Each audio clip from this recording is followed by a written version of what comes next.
La iglesia ha crecido enormemente en profundidad en estos últimos años y esperamos que siga creciendo. Pero es lo que sigue diciendo San Pablo. Dice, el Espíritu de Dios habita en ustedes. El que no tiene el Espíritu de Cristo no le pertenece. ¿Qué es lo que lleva a la carne? ¿Qué es lo que conlleva a la carne? Al pecado. ¿Y qué es lo que da el pecado? La muerte. Dice San Pablo, aunque ustedes hayan sido carnales y han estado marcados por la muerte, el Espíritu, que recibe el Espíritu de Cristo, ¿qué es lo que recibe? La vida. Y recibe la vida por medio de ¿qué? Lo que hablamos en los primeros capítulos, por medio de la justicia de Cristo. No porque nosotros somos buenos, sino porque cuando el Padre me mira a mí, ¿a quién ve primero? A Cristo, que es perfecto y justo. Entonces eso es lo que me hace justo a mí cuando hablamos de la justificación.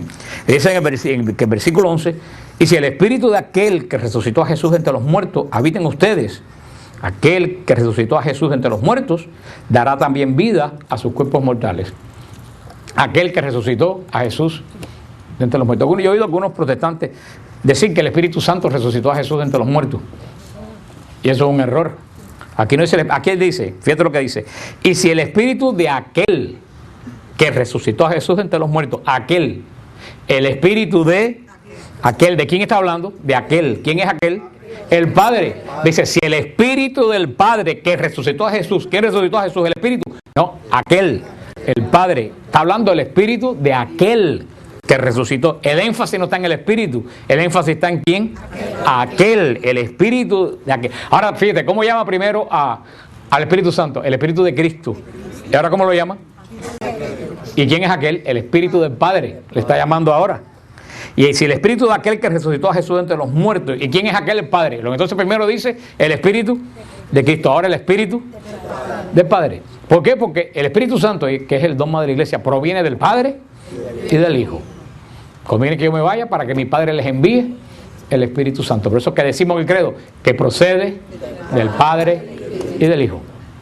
Los ortodoxos entendieron esto al revés, por eso que en el credo original de Nicea, la iglesia ortodoxa dice que el Espíritu Santo que procede del Padre.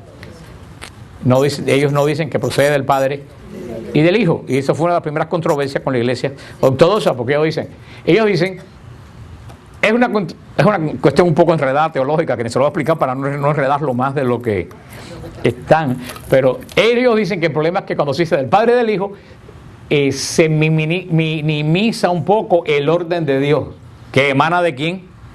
Del Padre. Del Padre. Es lo que ellos dicen, que la monarquía del Padre se minimiza un poco cuando dice que procede del Padre y del Hijo, por eso dicen que procede del Padre. Ahora tú le dices a un ortodoxo, el Padre y el Hijo y el Espíritu Santo es un solo Dios. Sí, entonces lo que procede del Padre procede también ¿de quién? Del Hijo. Y ellos lo aceptan, pero es un problema de semántica. O sea que ellos no están mal, ni nosotros tampoco estamos mal. Nosotros lo que acentuamos más el sentido trinitario del envío. El Espíritu procede del Padre y del Hijo, porque el Padre lo envía, pero el Hijo tiene primero que irse para que el Espíritu Santo, conviene que yo me vaya, para que el Paráclito venga sobre ustedes. Dice, si el Espíritu del Padre resucitó a Jesús entre los muertos, si tú estás muerto por el pecado, el mismo Espíritu del Padre te va a resucitar a ti. Es lo que dice, es lo que quiere decir San Pablo en esta carta. Es lo que sucede con toda la persona que se arrepiente. Con toda persona que se arrepiente, ¿qué es lo que sucede? El Espíritu del Padre, el Espíritu Santo, ¿qué cosa? Lo resucita espiritualmente. Porque cuando uno peca, para Dios está muerto. Por eso, por medio del arrepentimiento, por medio de la confesión, podemos decir que es una segunda resurrección. Dice San Pablo en el versículo 12. Así que, hermanos míos, no somos deudores de la carne para vivir según la carne. Pues si vives según la carne, morirás. Pero si con el Espíritu haces morir las obras del cuerpo, vivirás. ¿Qué es lo que dice San Pablo? No le debes nada a la carne para vivir en la carne. Lo que dice San Pablo. Entonces tú dices, cuando tú vivías en la carne, ¿qué es lo único que tú tenías? Líos, problemas, angustia, falta de paz, miedo al futuro, pleito, que si aquel me dijo, que si aquel no me dijo, que si me enfermo y me muero, que si me quedo sin... Conchita, te voy a dar con la Biblia en la cabeza. José, no te rías mucho, que tú estás en remojo también. para Biblia azul. Miedo, ¿qué dice San Pablo? Eso es lo que ustedes le deben a la carne. ¿Ustedes le deben algo bueno a la carne? No. Dice San Pablo, ¿a quién ustedes le deben? Al Espíritu. Dice, ¿qué es lo que trae la carne? Muerte. Dice, pues si siguen en la carne, se van a morir. Y la muerte más horrible de todas. Porque la muerte más horrible de todas no es que te mueras físicamente, la muerte más horrible de todas es que te mueras espiritualmente. Y puedes estar caminando por ahí, estar muerto hace 4 años. Como algunos que conocemos que andan por ahí. Que andan caminando pero se murieron. No tienen esperanza, no tienen ilusión, no tienen paz, no tienen alegría, no tienen nada. Esos se murieron por anticipado. Por eso dice, si vives según la carne, te vas a morir. Dice, pero si vives en el Espíritu, dice, el Espíritu mata las obras del cuerpo y vives. Y es lo que hemos hablado, que San Pablo va a hablar en Colosenses, la batalla entre ser carnal y ser espiritual. Sigue diciendo en el versículo 14, en efecto, todos los que te dejan guiar por el Espíritu de Dios son hijos de Dios. Esto es muy importante, si lo tienen sobre sus rayos en el versículo 14. Todo el que se deja guiar por el Espíritu de Dios son hijos de Dios. Ahora, ahí es donde está el asunto. Nos dejamos guiar por el Espíritu de Dios. Nos dejamos guiar, versículo 14. O tú quieres hacer lo que a ti te dé tu realísima gana. Dice, todo que se deja guiar por el Espíritu de Dios es hijo de Dios. Ahora el problema es cómo dejarnos guiar por el Espíritu de Dios. Ahí es donde viene la pregunta, ¿cómo guiarnos por el Espíritu de Dios? Primero tenemos que conocer la Escritura. Si tú no conoces la Escritura, ¿cómo tú vas a saber cómo vivir de acuerdo al Espíritu de Dios? Y no solo tienes que conocer la palabra, porque hay gente que se sabe la palabra completa y no la aplican a la vida. Es conocer la palabra de Dios y estar atento a la voz del Espíritu de Dios, que habla de muchas y muy diferentes maneras. Y ahora la gente que me pregunta, ¿y cómo yo sé si el que me está hablando es el Espíritu de Dios o no es un otro espíritu raro por ahí? María hizo un punto, pero antes que eso, que es cierto lo que dice María, antes la cosa muy importante, tenemos que pedir el más importante de los dones después del amor, por supuesto. ¿Cuál es el don más importante después del amor?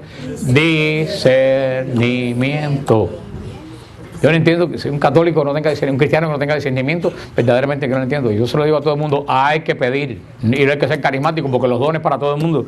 Hay que decir, Señor, dame el don de discernimiento. ¿Qué es lo que da el don de discernimiento? La capacidad de saber si lo que tú recibes viene de buen o del mal espíritu. Si tú no tienes discernimiento, tú nunca vas a saber de dónde viene lo que tú estás sintiendo. Cuando tú recibes discernimiento, te puede parecer una cosa muy piadosa, pero hay algo que tú dices, acá hay algo que no me huele bien. Puedes estar leyendo un libro muy bonito de la Virgen María y tú empiezas a leer y dices, yo no sé, esto luce muy bien, pero hay algo aquí que no me... Entras a un lugar, una casa de visita y tú sientes que hay algo ahí que a ti... Y la casa está muy lujosa y tú dices, hay algo aquí que me ahoga. No. Ese es el don de discernimiento, que te dice que viene del buen y del mal espíritu. Yo creo que ese es un don que todo el mundo tiene que pedir. Si puedes pasar un seminario de en el espíritu, mejor, porque ahí tú lo recibes. O tienes don de discernimiento, tú sabes lo que decía María. Todo lo que viene de Dios te da paz. Punto. Eso no falla. Si algo a ti te quita la paz, eso no viene de Dios. O cuidado, no vaya a ser que tú no seas de Dios, entonces la cosa de Dios te quite la paz. Pero bueno, esos casos extremos. Sí, pues si tú tienes una opresión demoníaca o cualquier cosa de Dios te quita la paz. Pero estamos hablando de cristianos regulares, ¿no? Ya que han crecido en el Espíritu. Todo lo que viene de Dios te da paz. Y la otra característica, todo lo que viene de Dios une. Cualquier cosa que venga de Dios y causa cualquier tipo de desunión, eso no viene de Dios. Desunión entre otros o desunión entre ti mismo, porque puedes causar desunión entre ti mismo. Algo que tú recibes y que te quite la paz, que te quite la comunión con Dios, la comunión con un grupo, la comunión con unos hermanos. Ese es el don de discernimiento. Por eso los que se dejan guiar por el Espíritu de Dios son hijos de Dios. Y sigue diciendo en el versículo 15, que espero que ustedes subrayen lo que trajeron sus Biblias. Y ustedes no han recibido un espíritu de esclavos para recaer en el temor. Antes bien han recibido un espíritu de hijos adoptivos que nos hace exclamar, Abba, Padre. Eso es lo que dice San Pablo. Este versículo es muy importante. Dice que nosotros no recibimos un espíritu de esclavo. Ahí está la gran diferencia. Nosotros, el Espíritu Santo no es espíritu de esclavo. El Espíritu Santo es un espíritu de liberación. Es un espíritu de libertad que no te ata absolutamente a nadie. ¿Por qué? ¿Qué es lo que dice? Que tiene espíritu de esclavo. ¿En qué vive? En el temor. Dice, ustedes no han recibido un espíritu de esclavo para recaer en el temor. Casi todos los que no tienen el Espíritu de Dios viven con un continuo temor. Pones el televisor, esta noche cuando te vas a tu casa, y si no tienes el Espíritu de Dios te dan ganas de abrir un hueco y enterrarte antes de tiempo. Porque se acaba el 401k, se acaba el retiro, se acaba todo, aparentemente no va a quedar absolutamente nada, todo se derrumba, todo Una persona que no tiene el Espíritu de Dios, hermano, se vuelve loco. Esos son la gente que cogen, matan a la familia y se suicidan después. Como un caso que hubo por allá arriba, no sé por dónde, que el hombre perdió el trabajo. No, fue en California. Un hombre que perdió el trabajo y la esposa también, y mataron a los 4 niños y se mataron ellos. Eso es espíritu de muerte, eso no es espíritu de Dios. No, eso es otra cosa, mejor no anden ahí. Eso es un espíritu de temor. Una persona que tiene a Cristo pierde el trabajo y dice, ya el Señor por algún lado proveerá. Y cría a sus 4 hijos. No los mata. Créanme que el único que puede hacer eso es Satanás. Y nada más que entra en el espíritu de alguien que nunca ha tenido el espíritu de Dios. Y punto. Eso es lo que sucede. ¿Y cuánta gente se matan por problemas financieros? Problemas que pueden pasar a los 4 meses. Y se acabó. Y después todo el mundo sigue tan campante y tan contento. Y esa persona, que yo le digo a la persona, en vez de quitarse un problema, se metió en el gran problema. Pero que en el problema que se metió no tiene solución, que es condenación eterna. Por eso es muy importante que dice San Pablo en el versículo 15, que nosotros no hemos recibido un espíritu de esclavo. Nosotros tenemos un espíritu de libertad. Y ahora hay que preguntar, ¿cómo tú vives? ¿A vos tú vives como un esclavo? Uno puede ser esclavo de 40 cosas.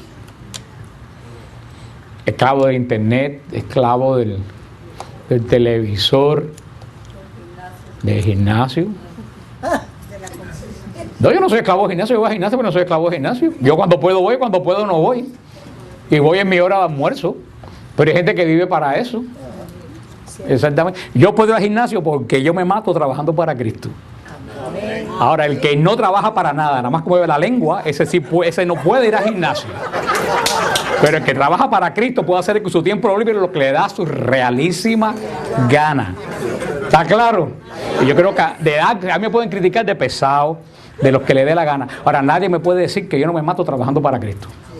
Así que me puedo dar el gusto que a mí me dé mi realísima gana mientras no sea pecado. Yo creo que más claro no lo puedo dejar establecido, porque gracias a Dios el Señor me ha dotado de un espíritu de libertad y de una lengua que es una maceta. Así que proseguimos con el estudio de Romanos. Pero puede ser no, pero hay gente que es esclava al gimnasio y vive solamente para eso, y no esclavo, esclava. Y tú no puedes ser esclavo. No dejen que el demonio lleve lo que estamos hablando por otro camino, que muchas veces eso es lo que él busca. Puede ser un espíritu de esclavo de cualquier cosa, de temor, de depresión. Hay personas que no solamente tienen depresión, sino que busca la depresión. Y están locos buscando un motivo para tener depresión. O sea, es lo que dice el Señor, es lo que dice San Pablo. El Señor nos ha dado un espíritu de esclavitud, porque el que tiene espíritu de esclavitud recae en ¿qué? En el temor. Y ahí es donde tenemos que tener en cuenta cuando uno tiene espíritu de esclavitud. Cuando tú tienes temor. Y a veces que le digo a las personas, inclusive que están en estos programas cristianos y católicos de salir de la droga, que muchas veces le dicen, siguiendo la teoría de los 12 pasos, que hará mucho bien a las personas que no son creyentes pero no tienen espíritu cristiano, que dicen, no, si tú eres un adicto tú vas a ser siempre un adicto. Digo, no, mentira, el Señor sana Si el Señor te sanó de la adicción, tú no vuelves a ser adicto más nunca en tu vida. Punto. Pero no podemos dejarnos de coger con ese espíritu. No, yo soy adicto y yo soy adicto, porque usted no es adicto, usted el Señor lo limpió. Y si no te limpió, porque tú eres un descarado y estás aguantándote del cuento de la adicción para seguir en la misma tontería. Punto. Pero cuando el Señor sana, nos quita espíritu de temor. Y dice que pone en su lugar nos pone el espíritu de hijos adoptivos de Dios, que nos hace exclamar, Abba, Padre. Ese es el clamor que sale del espíritu de una persona que ha sido libre. Y es la gran diferencia. Una persona que tiene espíritu de temor se acerca a Dios ¿con qué? Con miedo, con temor. Dios me va a castigar. Yo creo que Dios me está castigando. Yo creo que en espíritu de temor llega a Dios con miedo. El que tiene espíritu de libre, que tiene el espíritu de Dios, ¿qué es lo que le dice a Dios? Papá. Punto. Y un hijo, por muchas cosas malas que haya hecho, sabe que siempre las puertas de la casa de su padre están abiertas. Porque si las puertas del padre siempre no estuvieran para el hijo, fuera un padre malo. Y por eso tú ves que tú le dices a 40 madres, 40 padres, pero botas vago ese, ¿qué es lo que te dice? Es mi hijo. Y ante esa respuesta, no hay nada que decir. Porque es realidad. Esa respuesta basta por todo lo demás. Y si aplicáramos eso a Dios, pero que no aplicamos a Dios, tú sabes cuando tú vienes a Dios después de hacer 40 trastas, ¿qué es lo que dice el Señor? Es mi hijo. Es mi hijo. Si viene, tengo que recibirlo. Eso es lo que dice. Y eso muchas veces el espíritu de esclavitud que tenemos que no nos hace ver eso. Esas son la gente que dicen, yo no tengo arreglo, yo no tengo perdón de Dios. Dios a mí jamás me va a perdonar. Y muchas veces eso es soberbia espiritual. Decir, yo soy tan malo, pero tan malo, soy más malo que el demonio. Soy tan malo que el Señor nunca me va a perdonar. Eso es una cosa que mucha gente yo he visto que... Y es más, y es cierto. Si tú crees que el Señor no te va a perdonar, no te perdona. Porque el primer paso para que Dios te perdone es saber que Él perdona. Pero eso es muy importante. El espíritu de libertad que mora en nosotros, que nos hace llamar a Dios Padre. Ese concepto de llamar a Dios Padre es un concepto revelado por Jesús. Porque en Israel nunca se llama a Dios Padre.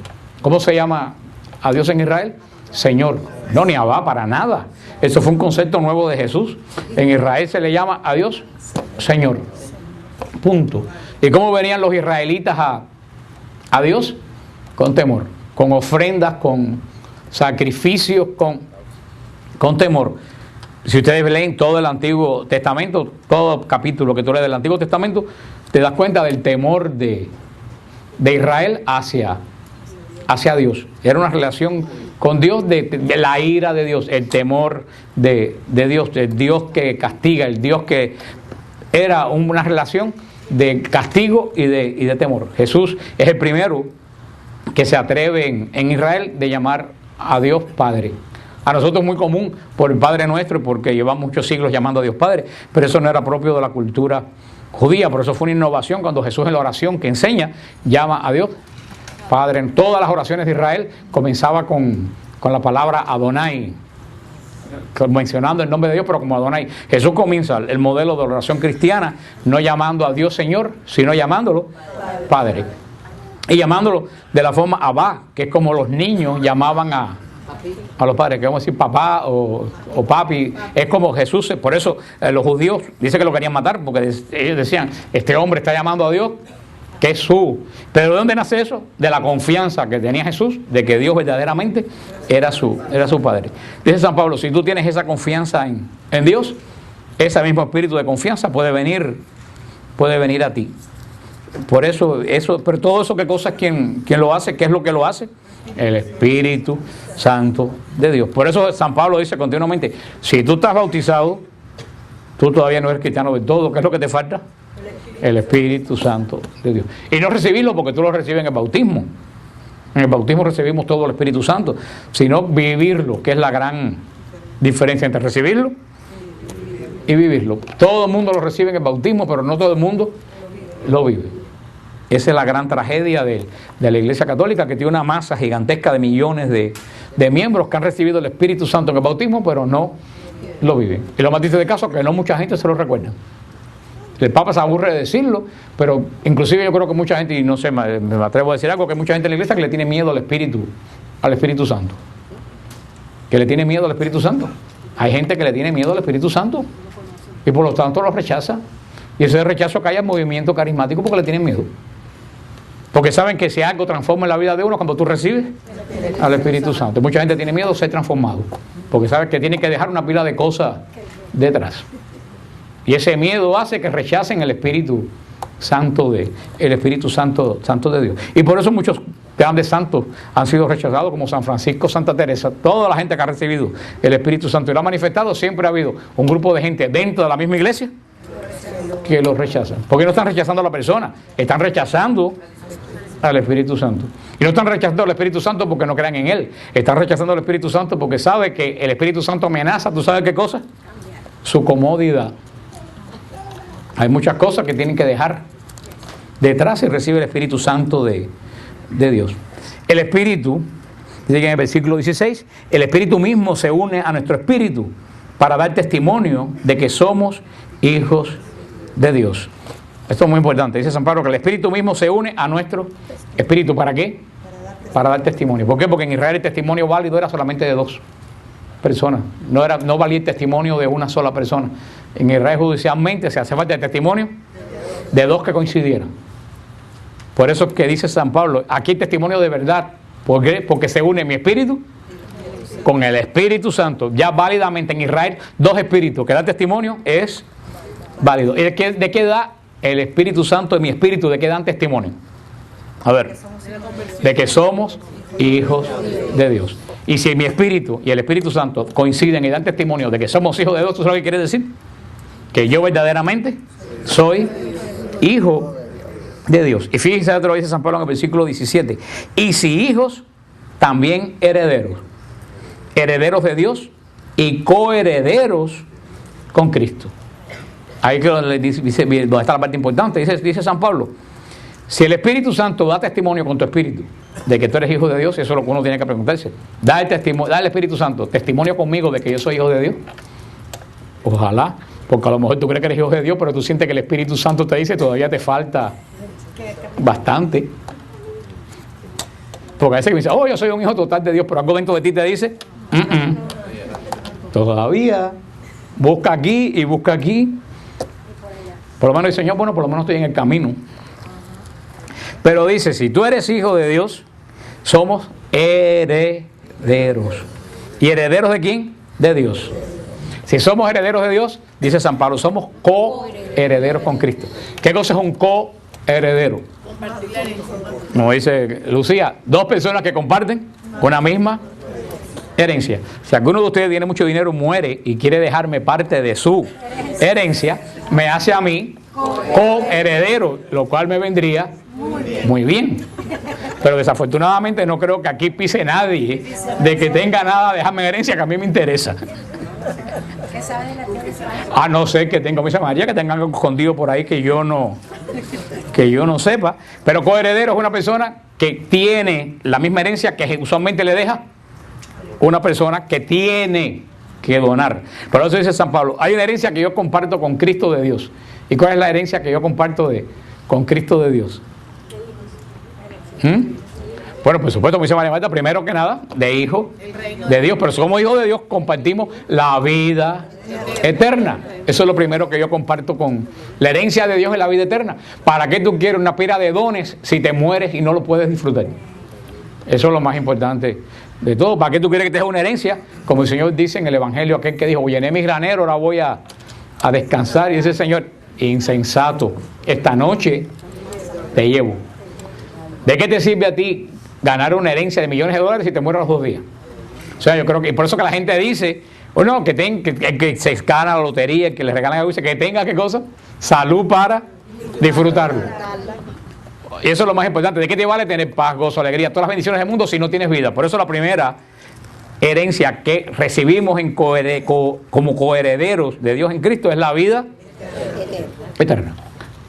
También, ¿qué otra cosa recibimos en coherencia con Cristo?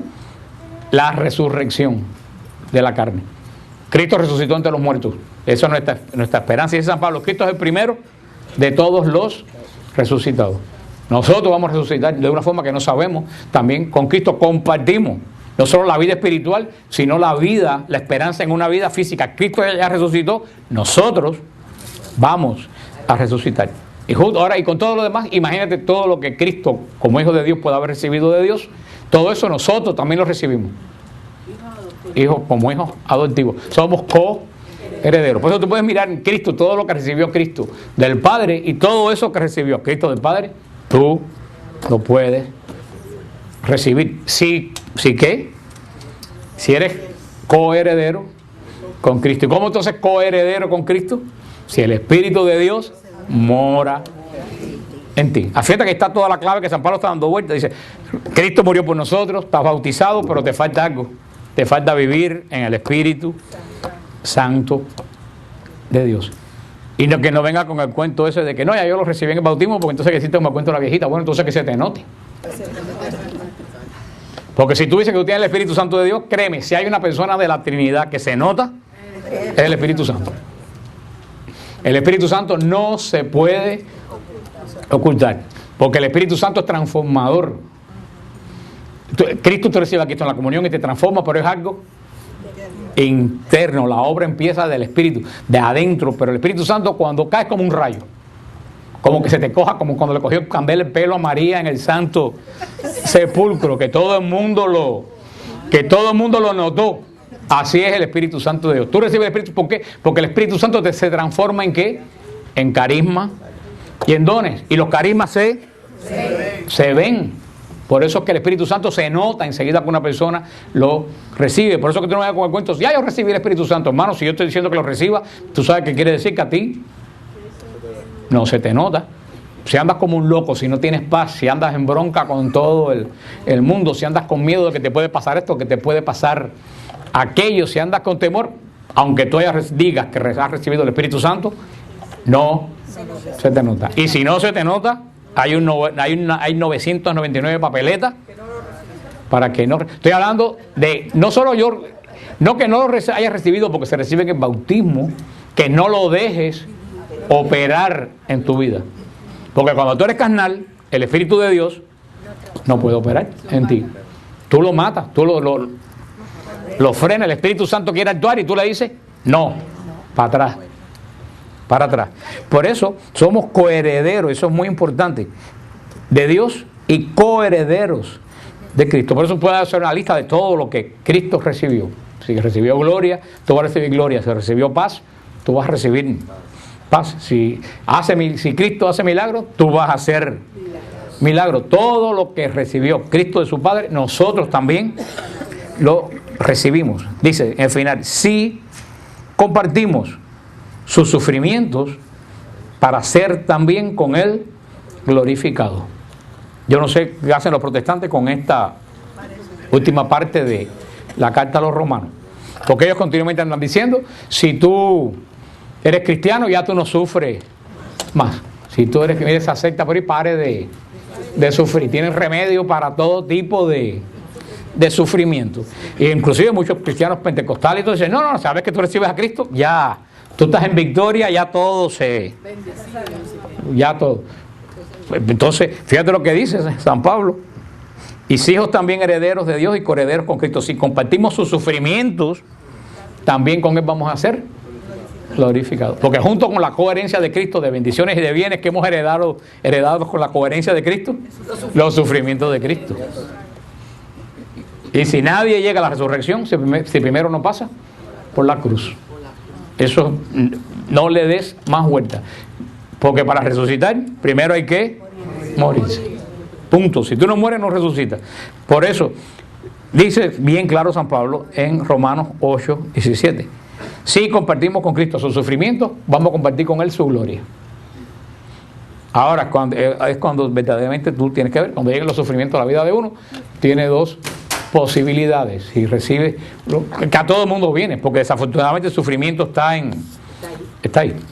Es imposible. ¿Por qué está ahí? Porque el demonio está ahí y es el padre del sufrimiento. Eso no es nada que podemos, hasta que el demonio no sea derrotado, totalmente, no solo derrotado, eliminado, el sufrimiento sigue estando ahí porque eres fuente de sufrimiento. Y el demonio ha sido derrotado, pero no ha sido eliminado, porque la obra de Cristo aún no se ha terminado hasta que Él regrese. Así que la fuente de sufrimiento está ahí.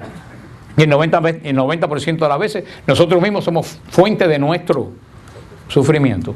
Pero dice San Pablo, cuando el sufrimiento llega a tu vida, porque de que viene. Yo no conozco a nadie que no lo tenga, definitivamente. Y si no lo tiene, más problema que si lo tiene. Porque yo digo, a quien único el demonio no molesta, al que tiene seguro del lado de él. Como ese lo tiene seguro del lado de él, trata de mantenerlo lo más, para que no se le vaya.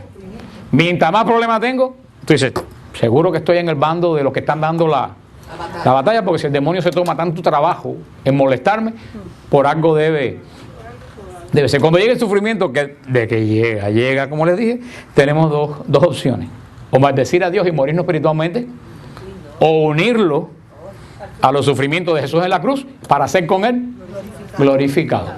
Porque si morimos en el sufrimiento, resucitamos a la vida eterna. Así que eso es uno de los tantos misterios que a veces digo, yo no sé qué evangelio predican esta gente de estas iglesias, porque el evangelio de San Pablo, que no solo el evangelio de San Pablo, el evangelio de Cristo, pero sobre todo lo que predica San Pablo, que ellos tanto mencionan, continúa. Es que inclusive, ¿qué fue la vida de Pablo? Si no fue una vida de sufrimiento, perseguido por los judíos, cada 5 minutos le daban una tunda de palo, lo ponían en un cepo, nadie le hacía caso, se confundaba comunidades y se les desbarataban, problemas en la vista, no tenía dinero, tenía que trabajar tejiendo cestas para ganarse la vida, y por último le cortaron la cabeza. Ahora dime tú, ¿cómo los protestantes dicen que el que sufre no es de Dios? Entonces tenemos que partir que San Pablo no era de Dios. O sea, si tú lees Timoteo, si tú ves la vida de todos los apóstoles, fueron vidas verdaderamente de persecución después si miras toda la vida de los santos en la iglesia, mártires, si no con la vida, a lo mejor sí con el espíritu. Sí, es que, como yo le digo, toda esa cosa de ven a mi iglesia que se quite el sufrimiento, lo único que se le quite el sufrimiento es al pastor. Sí, porque para que nadie les come el cerebro, les pongo un ejemplo de algo que le pasó ayer. Y como ustedes son tan chismosos, ahora van a atender. Sí, porque verdaderamente la herencia de Cristo no es chisme. Pero ustedes son coherederos con alguien. Si ustedes fijan, ayer dieron una noticia en el noticiero, y esta mañana lo estaban dando, que entraron unos ladrones a una iglesia pentecostal de Fort Lauderdale, creo que se llamaba Christ Cathedral, la Catedral de Cristo, porque también nos tiran piedras, pero continuamente están poniendo nombres de nosotros. La Catedral de Cristo, una iglesia que no es grande. No sé ustedes, ¿quién vio la noticia por el televisor? Los demás seguro que ven la cubanísima, por eso no se enteraron que a Laje lo destituyeron de... Y si no ven ni la cubanísima, ni ven la noticia, están muy mal. Y a lo mejor no saben ni que las torres se cayeron en el 2001, pero bueno. Pero dicen en el noticiero que esta iglesia, los que vieron la noticia vieron que es una iglesia chica, no es una iglesia grande, una iglesia chiquita. Y se llevaron un keyboard y pero lo que más preocupa al pastor, porque lo dijeron, pero que no está en la cosa no se da cuenta. Lo que más preocupa al pastor es que se llevaron el modem de la computadora. ¿Y por qué se llevaron? ¿Por qué están tan preocupados, pastor? Lo dijo él, porque se llevaron el modem, porque ahí están todos los datos, inclusive el Social Security de sus 3.500 miembros. O sea que a cada miembro, ¿tú sabes lo que le pedían? El Social Security. ¿Y tú sabes para qué le pedían el Social Security? ¿Para reportarlos a la policía si se les pierde? No, para saber cuánto ganan. ¿Y por qué el pastor quiere saber cuánto ganan? Porque le exige anualmente el diezmo de lo que ganan. Ahora, es una iglesia chiquita, son 3.500 miembros. Vamos a poner por lo bajito, que todo el mundo gana $20,000 al año. El 10%, ¿cuánto es? 2.000. Multiplica 2.000 por 3.500. Más a 11 millones. Más a eso, súmale las ofrendas que se recogen el domingo. Una iglesia así. Y después tienen la desfachatez de decir que la iglesia católica es rica. cuando nosotros lo único que echamos en ese pillo es $1, si acaso. Y los que van el domingo, hermano, 11 millones al año. Y a todos, yo quisiera decir, a todos ustedes yo les exijo Social Security de ustedes, ninguno más regresa al grupo. Ahora yo digo, ¿qué poder tienen esa gente de convicción para quitarle a la persona el Social Security y quitarle el 10%? Porque yo lo sé de buena tinta, que peor que el pastor, ¿tú sabes quién es? La pastora. Porque esa es la que llama. Y dice que llaman a los trabajos y llaman a la gente y tú no diste el diezmo y tú no has dado el diezmo y tú tienes que dar el diezmo. Y ahí va el 10%. Y estoy hablando gente que gana 20,000. En Fort Lauderdale, yo me imagino que por esa zona, la gente tiene que ganar mucho más.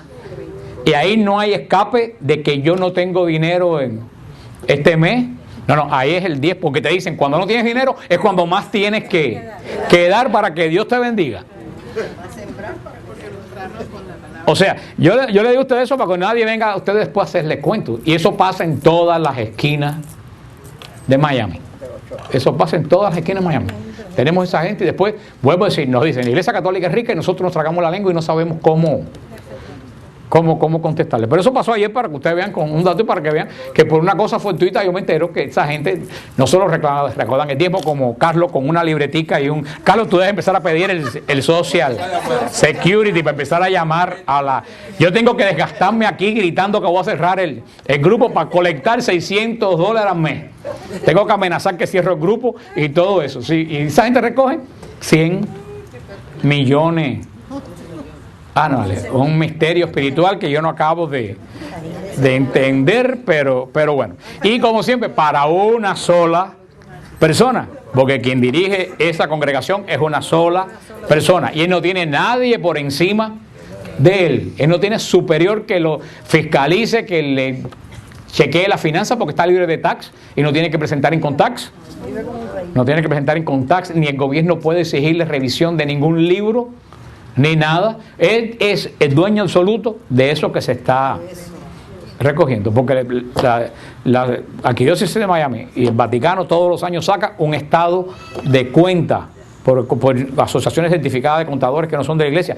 La iglesia lo saca todos los años. La iglesia mundial te dice, entró tanto y se gastó tanto en esto y en esto. Si ustedes no lo saben, todos los años el Vaticano da el estado de cuenta y casi siempre nosotros lo ponemos en Siloé cuando el Vaticano saca el estado de cuenta anual. ¿Qué se recogió y en qué se gastó? Eso para que tengan ustedes una idea cuando alguien venga